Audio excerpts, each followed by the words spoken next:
Iznik is one of the oldest continuously inhabited regions in human history. Modern Iznik stands on layers of civilizations: Hittite, Phrygian, Macedonian, Roman, Byzantine, Seljuk and Ottoman. Archaeological discoveries around Lake Iznik reveal traces of settlement dating back to 2000 BCE. These findings include early pottery fragments, stone tools, burial structures and household items. This proves that Iznik has been a living cultural centre for thousands of years. The city's organised foundation began after the death of Alexander the Great. During the Wars of the Diadochi, in 316 BCE, Antigonus Monophthalmos founded a strategic city on the eastern shore of the lake and named it Antigonaia. But in 301 BCE, after the Battle of Ipsus, Antigonus was defeated, and Lysimachus renamed the city Nicaea in honour of his wife. The modern name Iznik developed gradually from Nicaea, Iznikia, Iznik. Under Roman rule, Nicaea expanded dramatically. The city was surrounded by massive walls stretching more than 5 kilometres, featuring over 100 towers and 4 monumental gates. Temples, baths, aqueducts and an enormous Roman theatre were constructed. With a population of 30,000 to 40,000, Nicaea was one of the major cities of Asia Minor. Nicaea became a centre of philosophy, rhetoric and education. Stoic philosophers and Roman scholars taught here, making it a significant cultural hub. This foundation paved the way for the city's greatest role in history, the Councils of Nicaea, which shaped global Christianity. Iznik, the city that shaped the destiny of Christianity, full expanded documentary version, English, approx 8 to 10 minutes of narration. Iznik holds one of the most extraordinary positions in world history. While countless cities have witnessed battles, empires, artists and kings, very few have shaped the spiritual identity of billions of people. What happened within the walls of Iznik in 325 and 787 CE determined the future of Christianity, influenced the structure of church authority, shaped the arts of Europe, and transformed theological thought for centuries to come. The First and Second Councils of Nicaea were not simply religious gatherings. They were turning points, moments when faith, politics, imperial power, and human philosophy collided in a single city. A. The First Council of Nicaea, 325 CE, the birth of Christian doctrine 1. Background: why Nicaea? Why 325? At the beginning of the 4th century, the Roman Empire was undergoing massive transformation. After years of civil war, Constantine emerged as the sole emperor, unifying East and West under his rule. At the same time, Christianity, once a persecuted movement, was growing rapidly. But with rapid growth came chaos of belief. Different regions held different ideas about the nature of Christ. The most dangerous conflict centered around Arianism, a doctrine led by the Alexandrian priest Arius. Arius claimed, "Christ is not eternal. Christ is not truly God. He was created by God." This idea spread quickly and caused riots, divisions, and heated public debates. For Emperor Constantine, this was more than a religious argument. It threatened the political stability of the empire. To restore unity, Constantine decided to call the first ecumenical council in history. He chose Nicaea, today's Iznik, because it was close enough to the capital for imperial oversight, yet far enough to avoid political turmoil.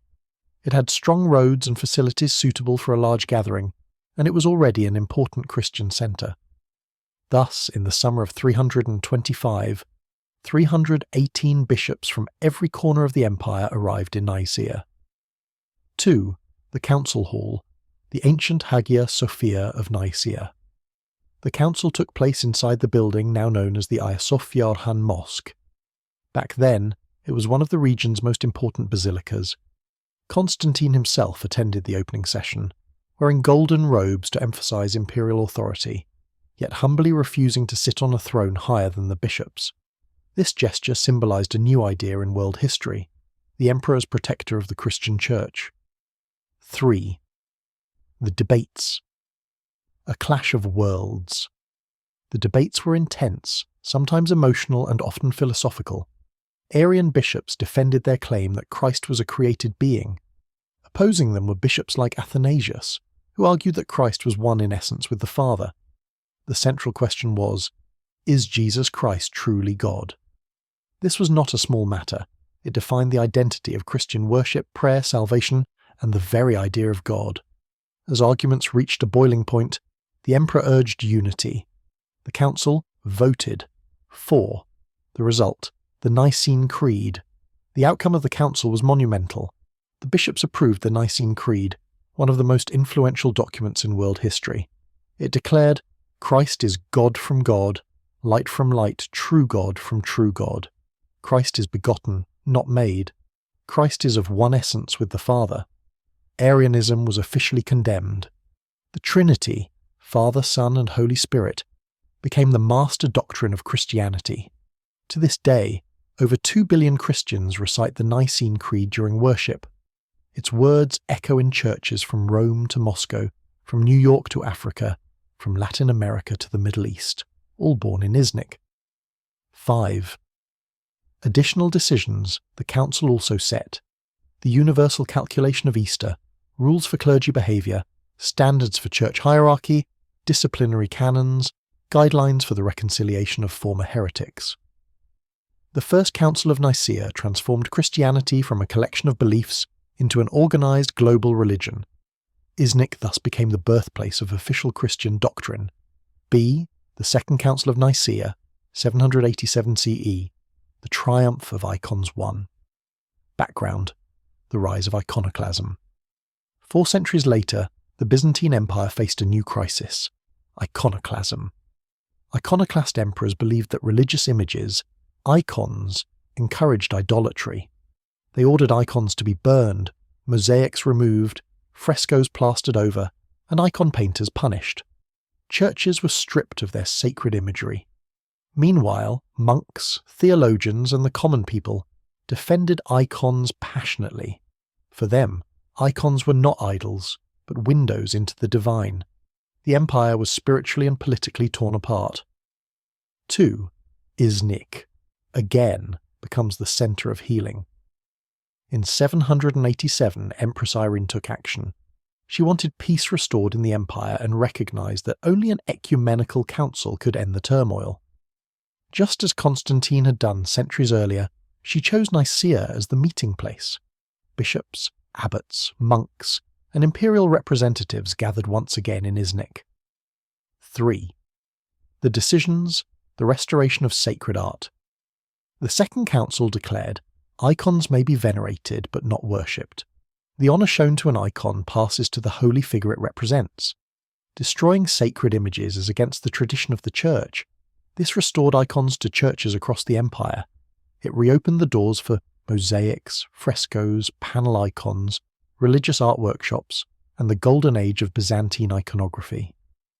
Without the Second Council of Nicaea, Christian art as we know it today, the mosaics of Hagia Sophia, the icons of Orthodox churches, the masterpieces of medieval Europe, would not exist. C. Global impact of the Iznik councils.